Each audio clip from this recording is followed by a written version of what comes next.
Hello everyone, hope you are all fine. तो हम जो हैं सर्च पे काम कर रहे थे और ये हमारा सेकंड लेक्चर है। तो यहाँ पे देखते हैं हमें क्या करना है। सिंपल सिंपल से क्वेश्चंस उठाएंगे पहले। तो इसमें जो हमारा टॉपिक है वो है, अगर ऐसे दो नंबर्स को हमें इनटू करना है तो क्या होगा। अगर दोनों जो है अंडर रूट में है तो दोनों आपस में जो है इनटू हो जाएंगे। ठीक है, तो अंडर रूट में mn हो जाएगा। बट यहाँ पे थोड़ा सा ध्यान रखना है कि अगर ये सॉल्व होते हैं या अगर ये सॉल्वेबल है तो हम उसको सॉल्व भी करेंगे। सॉल्वेबल का क्या मतलब है, मैं वो चीज अभी बताता हूँ यहाँ पे। ठीक है, तो स्टार्ट करते हैं। पहला मैंने लिखा √2 मल्टीप्लाइड बाय √7। तो क्या हो गया, अंडर रूट कॉमन लेके मैंने 2 और 7 को इंटू कर दिया। इसका कुछ भी फैक्टर बन रहा है, कोई भी कॉमन नहीं आ रहा है इसमें। दो दो के पेयर बनाना है क्योंकि ये स्क्वायर रूट है हमारा, नहीं आ रहा है तो डायरेक्टली ये आंसर हो जाएगा हमारा। सेकेंड लिखता हूं मैं √3 मल्टीप्लाइड बाय √10। तो अंडर रूट में क्या हो जाएगा 3 इंटू 10। बट 10 के फैक्टर बनते हैं तो मैं इसको अभी इंटू करने के बदले और एक्सपैंड कर दूंगा, ओपन कर दूंगा। ये आ गया, किसी के भी पेयर नहीं बन रहे तो मैं चुपचाप √30 ही आंसर लिख दूंगा। Third is √5 multiplied by √2। तो इसमें क्या होगा, दोनों को कंबाइन कर देंगे अंडर रूट में, और इसका फैक्टर तो बनेगा नहीं, दोनों प्राइम नंबर है, तो √10 को हम √10 ही ऐसे ही छोड़ देंगे। Next is √7 multiplied by √11। तो ये दोनों भी प्राइम है, दोनों को हमने कंबाइन करके लिखा, अंडर √77 हमारा डायरेक्टली आंसर आ गया। अब यहां से मैं थोड़े से, मान लिया 3 अगर आए, √3 मल्टीप्लाइड बाय √2 मल्टीप्लाइड बाय √5। तो इसमें क्या करेंगे, कंबाइन करके लिख देंगे 3 2 5। किसी के पेयर नहीं बन रहे तो हम जो है इसको ऐसे ही छोड़ देंगे। कितना हो जाएगा, 5 2 10 30, ऐसे ही छोड़ देंगे। सॉरी, बट अगर यही चीज ऐसे होती √3 मल्टीप्लाइड बाय √2 मल्टीप्लाइड बाय √6, तो पहले तीनों को कंबाइन करेंगे, 3 2 एंड 6 को। 6 के फैक्टर हो सकते हैं, वो प्राइम नंबर नहीं है। 3 2 और 6 को भी क्या करूंगा, ये तो मैंने एज इट इज लिखा है, 6 को भी मैं ब्रेक कर दूंगा दो पार्ट्स में। कैसे, 2 इंटू 3। पेयरिंग भी हो गई मेरी, 2 की भी पेयरिंग हो गई, 3 की भी पेयरिंग हो गई, और बाई चांस कोई बचा भी नहीं। तो अगर कोई नहीं बचा तो क्या करेंगे, 2 भी बाहर आ जाएगा, 3 भी बाहर आ जाएगा, तो 6 आंसर आया बिना किसी रूट के। तो इट मीन्स कि जहां पे वो सॉल्व होगा, यही हम कह रहे थे कि अगर वो सॉल्वेबल है, अगर वो सॉल्व हो सकते हैं तो हम उनको सॉल्व करके बाहर निकाल देंगे। और क्वेश्चंस लिखते हैं, √8 मल्टीप्लाइड बाय √2। तो डायरेक्टली 16 लिख भी सकते हैं, 4 बाहर आ जाएगा। और हम इसको अभी नहीं भी, और अगर हम चाहते तो पहले इसको ऐसे लिखते, फिर 8 को मैं ब्रेक कर देता 2 इंटू 2 इंटू 2, और ये वाला एक्स्ट्रा एक 2 तो था ही। दोनों के पेयर बन गए, इसमें से एक बाहर, एक इसमें से बाहर, 4 आंसर आ गया। तो जैसे समझना है वैसे करना है, कोई जल्दीबाजी नहीं है, आराम से टॉपिक समझना है। उसके बाद मैंने लिखा √2 मल्टीप्लाइड बाय √32। क्या करेंगे, दोनों को पहले एक में, सॉरी 32, हमने दोनों को क्या किया, पहले मिक्स करके लिख दिया, एक ही रूट में लिख दिया कॉमन।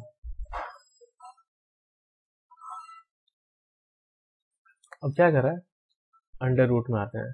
32 का फैक्टर हमें पता है, हमने बहुत क्वेश्चन सॉल्व किए हैं, ये 2 की पावर 5 होता है। नहीं आ रहा है तो उसको प्राइम फैक्टराइजेशन से ऐसे करके सॉल्व कर लो, 2 से 16, फिर 2 से 8, 2 से 4, 2 से 2, 2 से 1।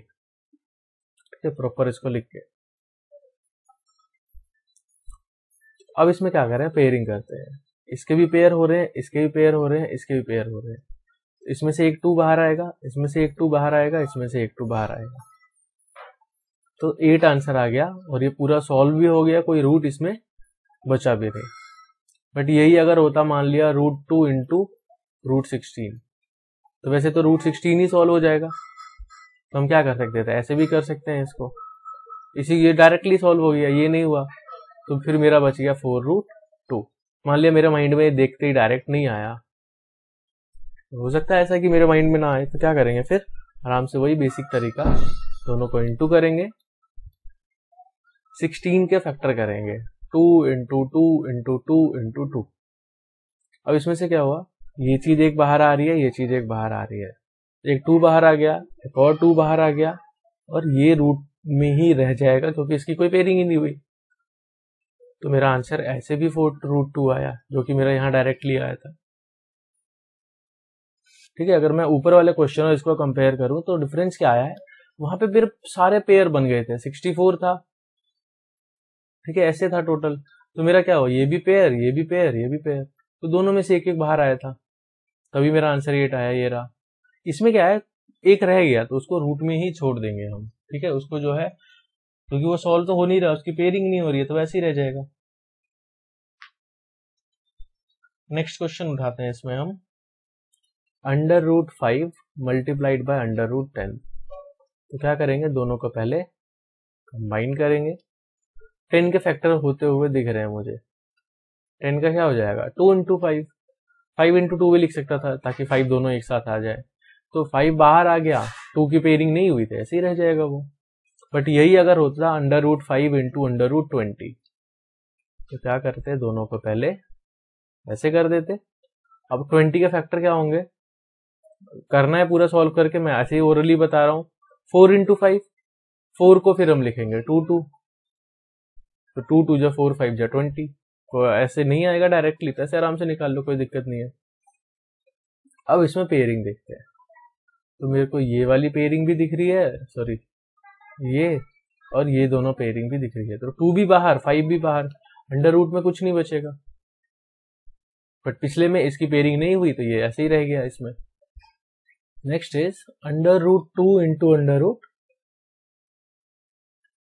√20। ये इसको मैं चेंज करके कर देता हूं 10। ये आ गया। अब इसको करते हैं, मैंने इसको 20 को 10 कर दिया। अब ऐसे करेंगे तो 2 इंटू 10 और 10 का फैक्टर हो जाएगा 2 इंटू 5। ये पेयरिंग हो गई मेरी। क्वेश्चन उठाया था शायद हमने, सॉरी अभी तो मैं चेक करूं। हाँ सॉरी, वो 5 इंटू √10 है और ये हमारा 2 इंटू √10 है। ठीक है, और क्वेश्चन लिखते हैं।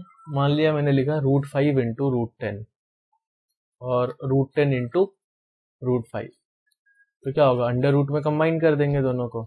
10 के फैक्टर अभी हो रहे हैं, 10 का 2 5 जा 10, तो इसकी पेयरिंग बन गई, तो ये बाहर आ जाएगा और √2 ऐसे ही रह जाएगा। और क्वेश्चन लिखते हैं, √4 इंटू √2। ये मुझे ऐसे ही सॉल्व होता हुआ दिख रहा है, तो मैं यहाँ से 2 निकाल लूंगा, √2 ऐसे ही रह जाएगा।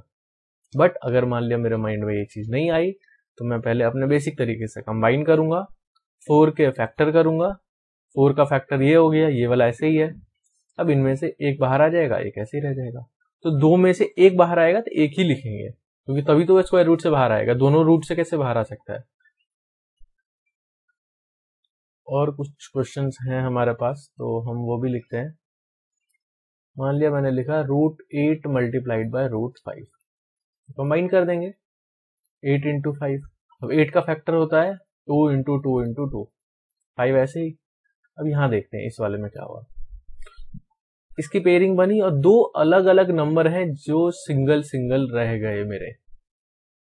तो क्या करेंगे, सिर्फ यही बाहर आएगा और अंडर रूट में 2 इंटू 5 ऐसे ही बचेगा और ये 2√10 होगा, क्योंकि इसमें 2 ऐसे ऐसे अलग अलग नंबर्स हैं जिनकी पेयरिंग नहीं हो पाई है। तो इसको हम ऐसे करके लिखेंगे, यह एक लिखता हूं मैं, √3 मल्टीप्लाइड बाय √8। तो दोनों को कंबाइन किया, 3 मल्टीप्लाइड बाय 8, 3 तो 3 ही रहेगा, 8 को हम करेंगे 2 इंटू 2 इंटू 2। यहां से एक, सॉरी इनमें से एक बाहर आएगा, 2 बाहर आया, √3 √2 ऐसे ही बचा हुआ है, तो 2√6 हुआ। इसका मतलब अगर मैं, और ये डायरेक्टली अगर मैं देखता तो ये √24 होता मेरा। इट मीन्स कि अगर मैं इसको सॉल्व करता हूं √24 को, तो 2√6 आता है। कैसे आया, 24 का फैक्टर किए 4 इंटू 6, 4 का 2 बन गया स्क्वायर रूट, तो 2 और ये √6 ऐसे ही रह जाएगा मेरा। तो इनको आराम आराम से करना है स्टेप वाइज, तो ये जो है सारे क्लियर हो जाएंगे। मैं इनके क्वेश्चंस जो है मेरे से मांग लेना, इधर कमेंट में और डायरेक्टली जो है मुझे मैसेज करके ये क्वेश्चंस मांग लेना। काफी क्वेश्चंस है मेरे पास प्रैक्टिस के लिए, तो I will provide the question and have a good day and happy learning.